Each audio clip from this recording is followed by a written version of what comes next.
rekan-rekan, hasil komunikasi kami dengan rekan-rekan penyidik dari Direktorat Reserse Siber Polda Metro Jaya, maka terhadap tersangka dugaan tindak pidana pengancaman, kemudian pemerasan melalui media elektronik, dan atau pemerasan, dan atau tindak pidana pencucian uang atas nama tersangka saudara IM ya, dan tersangka saudari NM berdasarkan surat perpanjangan penahanan dari Pengadilan Negeri Jakarta Selatan, maka mulai hari ini tanggal 2 Mei 2025 terhadap kedua tersangka dilanjutkan penahanannya dalam periode 30 hari ke depan. Ada beberapa hal yang harus dilengkapi oleh penyidik. Ada surat P18 dan petunjuknya secara rinci di P19 namanya. Kemudian dilengkapi dan minggu depan setelah proses pelengkapan itu, maka penyidik akan mengirimkan kembali berkas perkara ke JPU. Sehat alhamdulillah, tidak ada masalah dia, saya santai aja dia. Ya yang penting kan saya sampaikan aja proses hukumnya, nanti prosesnya seperti ini akan seperti ini, dia tahu semua kok, nggak ada masalah. Ya itu yang saya tahu, tapi kan saya kan jarang ketemu dia, jadi pernah sekali saya ketemu, dia bilang, mohon maaf Bang, saya nggak bisa lama, saya lagi ngaji. Ya, jadi berarti dia lagi menghatamkan, dia punya aktivitas religiusnya, ya itu lebih bagus lah ya. Tapi saya nggak mungkin terlalu dalam tanya-tanya, karena saya datang sebentar hanya minta tanda tangan.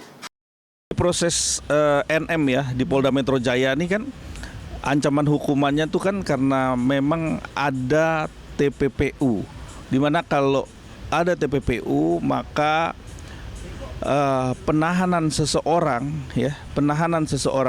seorang tersangka ya itu sampai dengan 120 hari penjara dan tambahan 30 hari. Kalau kemarin sudah diperpanjang dari 20 hari terus 40 hari, tanda sudah mencukupi 60 hari. Nah, polisi bisa lagi untuk memberikan rekomendasi kepada pengadilan negeri untuk meminta perpanjangan, ya, perpanjangan 30 hari lagi ke depan. Artinya masih sampai dengan 120 hari. Ini untuk apa? Untuk bisa menguji proses pentersangkaannya dari NM sendiri. Nah, kalau memang di dalam proses pengembalian berkas bahkan juga P19 itu sudah dilakukan, dianalisa dan juga baik itu materi dan formilnya, tentunya ini bisa langsung di P21-kan. Dalam hukum formil kita ya, perpanjangan masa tahanan yang 30 hari ya, yang kemarin itu hal yang wajar karena itu diatur dalam hukum acara pidana kita ya, sebagaimana pasal 29 ayat 1 huruf B, seperti itu. Nah, yang kedua, ada informasi yang beredar yang kami dengar juga bahwa perpanjangan masa tahanan ini dengan P19 bolak-balik itu karena kurangnya alat bukti. Saya pikir itu pendapat yang keliru. Ya, itu keliru. Karena apa? Karena P19 itu dasar hukumnya adalah pasal 138 junto 75 KUHP. Artinya apa? Dilakukannya P19 karena adalah pendalaman berkas. Ya, berkas terhadap keterangan saksi, keterangan pelapor dan sebagainya. Penetapan tersangka itu minimal dengan alat bukti sebagaimana pasal 184 sudah terpenuhi oleh penyidik Polda Metro Jaya. Jadi kalau kemudian dikatakan sekarang kurang alat bukti, itu keliru.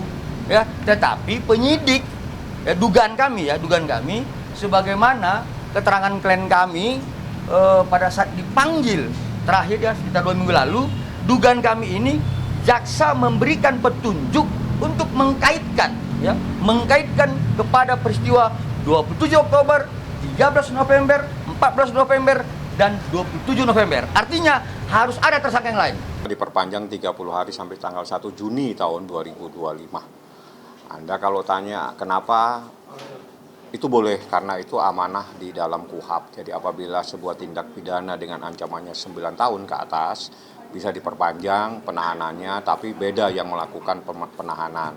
Kalau 20 hari itu yang menahan adalah penyidik, dalam hal ini polisi, 14 hari adalah jaksa penuntut umum, 30 hari nanti itu biasanya yang melakukan penahanan adalah dari pihak pengadilan. Masih bingung cari bukti kan jadi timbul pertanyaan gitu loh. Ada apa Anda masih bingung cari bukti? Kemarin cari bukti, hari ini cari bukti, kan repot kita. Saya nggak perlu jelasin lah bukti apa yang dicari-cari. Yang jelas saya katakan, saya tegaskan saat ini, yang menjadi dasar laporan ini adalah sebuah rekaman percakapan antara seseorang dengan seseorang. Rekaman tersebut telah saya laporkan ke polisi dan menjadi bukti yang ilegal. Sejauh proses berjalan, biar saja lah. Yang jelas, dengan adanya laporan tersebut membuktikan barang bukti yang dijadikan dasar membuat laporan, membuat Nikita menjadi tersangka, saat ini menjadi bukti yang ilegal. Kalau ini 30 hari diperpanjang lagi 30 hari, tidak ada kepastian hukum untuk dinyatakan lengkap, maka itu namanya lepas demi hukum dan harus keluar. Hukum penahanan terhadap tersangka itu diatur di dalam pasal 24 KUHP. Penyidik dapat melakukan penahanan paling lama 20 hari. Jika diperlukan, kemudian diperpanjang oleh penuntut umum paling lama 40 hari. Dan itu sudah ya dijalani oleh Nikita. Kemudian jika dalam waktu 40 hari ya, kemudian selesai 40 hari, maka tersangka itu dibebaskan demi hukum karena habis tahanannya, dilepaskan. Tetapi bagaimana dengan Nikita itu kemudian diperpanjang 30 hari? Nah, ada syarat pengecualian di dalam pasal 29 KUHP ya, yang sudah diperpanjang 40 hari tadi, ya berarti total 40 tambah 20 sudah 60 hari ya. Dapat diperpanjang 30 hari oleh Ketua Pengadilan Negeri. Bila mana ancaman hukumannya itu, pasal yang dikenakan ancaman hukumannya itu 9 tahun atau lebih. Nah, bagaimana dengan pasal yang dikenakan terhadap Nikita? Pasal yang dikenakan terhadap Nikita itu pasal 368 KUHP. Ancamannya 9 tahun. Kemudian pasal Undang-Undang TPPU. Ancamannya 20 tahun. Sehingga karena pasal yang dikenakan terhadap Nikita Mirzani ancaman hukumannya ini 9 tahun atau lebih, ada yang 20 tahun, maka menurut pasal 29 KUHP itu bisa diperpanjang oleh Ketua Pengadilan Negeri, yaitu 30 hari. Kalau perpanjangan 30 hari ini sudah habis, ya, kemudian Nikita belum dilimpahkan juga, masih ada kesempatan yaitu memperpanjang 30 hari lagi. Nah, pertanyaannya, kenapa ya, masih diperpanjang terus? Nikita belum dilimpahkan ke kejaksaan, ya, belum diserahkan tersangka dan barang buktinya ya ke kejaksaan. Nah, ini penyidik ya yang lebih tahu. Mungkin karena pasal yang diterapkan ini banyak, agar terpenuhi semua unsur-unsur pasal yang diterapkan, ya, maka mungkin penyidik masih melengkapi ya petunjuk-petunjuk jaksa.